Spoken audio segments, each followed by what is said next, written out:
Lady Masacre. Primera parte. Las voces de los muertos. Hay momentos de la vida en los que uno tiene la impresión de estar perdiendo el poco tiempo que le queda, de estar echándola a la basura, pero curiosamente no se le ocurre nada mejor.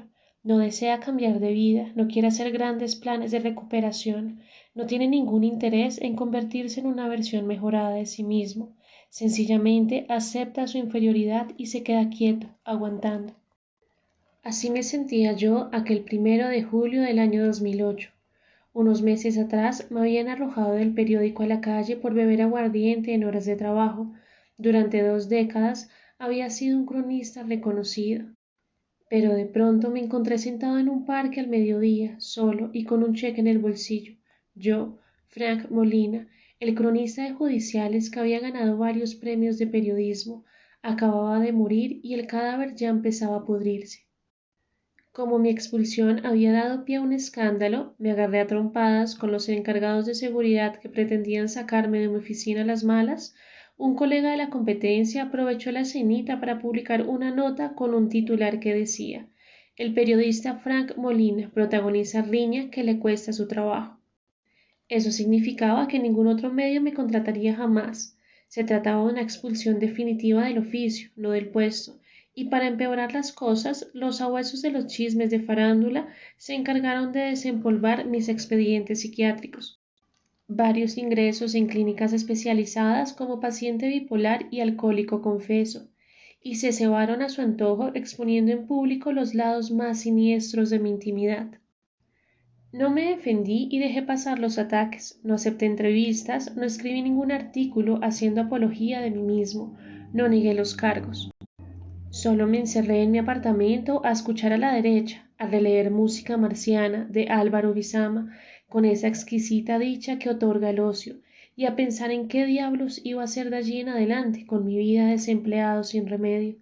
Tenía 43 años, estaba soltero, sin hijos, sin parientes cercanos y no tenía la más mínima intención de volver a trabajar para los otros. Decidí pasarme a dormir a una habitación que me servía para guardar cachivaches, una especie de cuarto del servicio diminuto y muy estrecho, donde escasamente logré meter la cama y caminar alrededor de ella para salir y entrar. Una ventana de pocos centímetros daba un patio interno por donde solo al mediodía se filtraban algunos rayos de sol. Tal vez busqué un espacio exterior que se acomodara a lo que estaba sintiendo, una afuera que se correspondiera con lo que llevaba por dentro. Y durante días y días me encerré en ese agujero donde, debido a la falta de aire, hacía un calor tremendo y el aire enrarecido de mi propio sudor y mi respiración acumulada me impedían conciliar el sueño para descansar. Fueron noches extrañas, me veía feliz, sonriente, cocinando, yendo y viniendo por la calle junto a exnovias que me habían hecho muy feliz, o en la playa de vacaciones, o haciendo el amor en noches de pasión desenfrenada, o celebrando junto a ellas artículos de prensa que habían sido premiados. Necesitaba recordar una vida activa y feliz que me sirviera de contrapeso para ese presente infernal que me estaba haciendo tanto daño, ahora que me recuerdo a mí mismo metido entre esas 4 paredes, donde antes estaban las escobas y los utensilios de aseo, sin aire, sudando a chorros hasta dejar las fundas de las almohadas empapadas. Creo que de manera inconsciente busqué un refugio, una protección, un útero donde me sintiera salvo de las agresiones de este mundo exterior que lo único quería era minarme las últimas defensas hasta conducirme a una muerte segura y sin remedio. Una madre, sí, una cueva de afecto donde nadie pudiera hacer nada contra mí, y creo que no estoy muy lejos de la verdad, porque recuerdo también que solía dormir en posición fetal y que en varios de mis sueños aparecía mi madre, ya fallecida, siempre bondadosa y cariñosa, acariciándome el pelo, diciéndome cuánto me quería, abrazándome antes de salir para el colegio. Definitivamente, la niñez no es un estado superado, sino una dimensión de la conciencia que está ahí, latente, y que se activa por momentos para que nos quede claro que seguimos siendo esos seres diminutos, frágiles y lúdicos que tanto disfrutaban de la protección de sus adultos. Luego de 10 días de encierro uterino, saqué la cama de allí y regresé a mi habitación normal, amplia, espaciosa, luminosa, y me dije que había que dejar la depresión y enfrentar lo que me había sucedido. Era un maníaco depresivo alcohólico y marihuanero ocasional que me había quedado sin trabajo, que nunca más volvería a publicar una nota ni siquiera en la sección de los obituarios, y que tenía un deber, rehacer mi vida, luchar, buscar una salida que atravesara ese túnel hediondo y pestilente en el que me había caído de un día para otro. Después de sopesar varias opciones, abrir un bar, idea perfecta del paraíso para un alcohólico, poner un restaurante, fundar una revista o largarme a trabajar a otro país, terminé haciendo un curso con antiguos detectives del DAS, Departamento Administrativo de Seguridad, y la Fiscalía para que me dieran una licencia como investigador privado. Compré una casa barata en el barrio 7 de agosto, remodelé el primer piso para usarlo como oficina, me instalé en el segundo y le arrendé el garaje a un mentalista llamado Calimán, cuya clientela entraba y salía del lugar desde las 6 de la mañana hasta las 10 de la noche.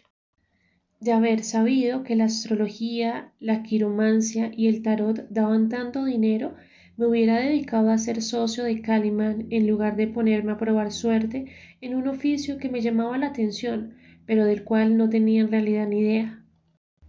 Conocía el medio y tenía varios enlaces en los bajos fondos, porque ser cronista de judiciales implica moverse con solvencia por todas las capas sociales, pero siempre había estado del otro lado del teclado, donde el pellejo está a salvo. En realidad no conocía la intensidad adictiva del crimen, el costado peligroso del delito, así que de alguna manera elegir un oficio como el de investigador privado era una elección vital. No más palabras, solo importaba la acción.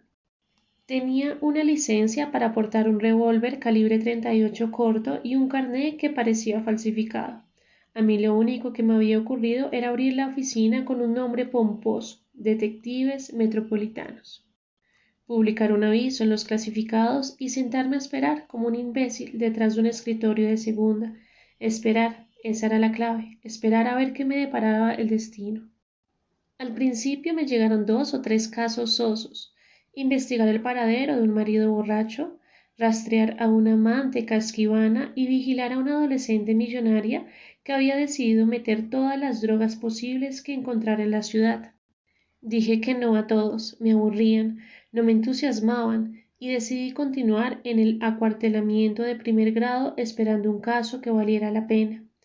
Por eso, el 1 de julio del 2008, ya con 44 años cumplidos, estaba sentado en mi nueva oficina sin estrenar, y la sensación preponderante era la de estar perdiendo el tiempo mientras mis escasos ahorros iban menguando poco a poco. Ya me había bebido media botella de aguardiente, nunca soporté el whisky. Me había fumado un porro de buena marihuana de la Sierra Nevada de Santa Marta, lo tenía totalmente prohibido por mi enfermedad, y estaba navegando por páginas de porno en Internet. Mujeres desnudas, parejas en distintas posiciones sexuales, orgías, distintas puertas que conducían a paraísos artificiales que por ahora eran los únicos a los que tenía acceso.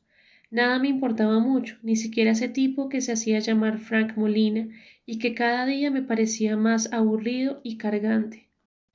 Estar solo no era ningún problema para mí. La bipolaridad enseña una lección brutal desde el comienzo.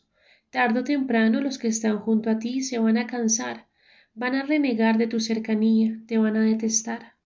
Desde muy joven, cuando empecé a sufrir los primeros trastornos de personalidad, mis amigos y las mujeres con las que estaba involucrado a nivel sentimental se fueron alejando de mí, aterrados de tener un compañero o un novio que se transformara en otro, como en una película de horror.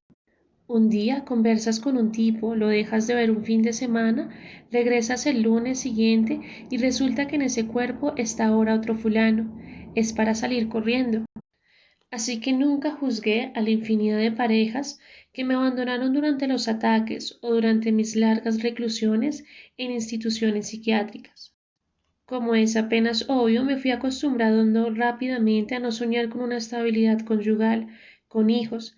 Mi enfermedad podía ser transmitida a la siguiente generación, y por eso desear un hijo era un acto de irresponsabilidad y de crueldad.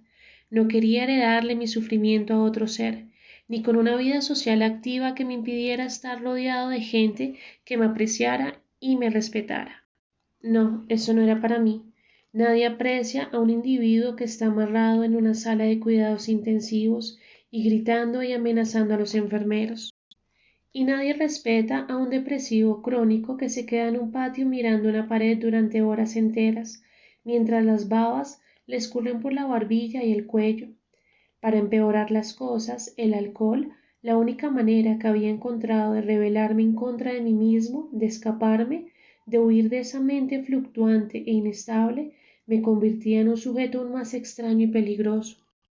Las mujeres experimentan con los cabezaduras y los calaveras al principio, mientras aprenden y disfrutan de su sexualidad, pero después eligen a los juiciosos y rectos para casarse, a los que les garanticen una progenie sana y acomodada. Es la voz de la naturaleza, las hembras protegiendo las pertenencias de la especie. Un tipo como yo estaba por fuera de esas reglas. Era un cocodrilo mueco y con alas, un leopardo empeñado en vivir en aguas submarinas. La única mujer que había sobrevivido a esa lista de fugas había sido Miranda, una masajista que trabajaba en unos baños turcos en Chapinero. Era una caleña divertida, de una bondad inusual, cariñosa, que se había dado cuenta muy rápido de que yo era un peligro para mí mismo, pero no para los demás. Desde un comienzo le había explicado mi situación y le había aclarado que yo no era un hombre para armar un hogar. Ella se había sonreído, me había dicho que el matrimonio le parecía una experiencia macabra, esa fue la palabra que utilizó, y que a sus escasos 28 años ya sabía que el amor no se conjugaba nunca en futuro, sino en presente. Esa sinceridad que tuvimos desde el comienzo nos permitió disfrutar de una amistad donde el afecto no buscaba posesiones ni dominios, y donde cada uno se cuidaba muy bien de juzgar y de atacar sin motivo al otro.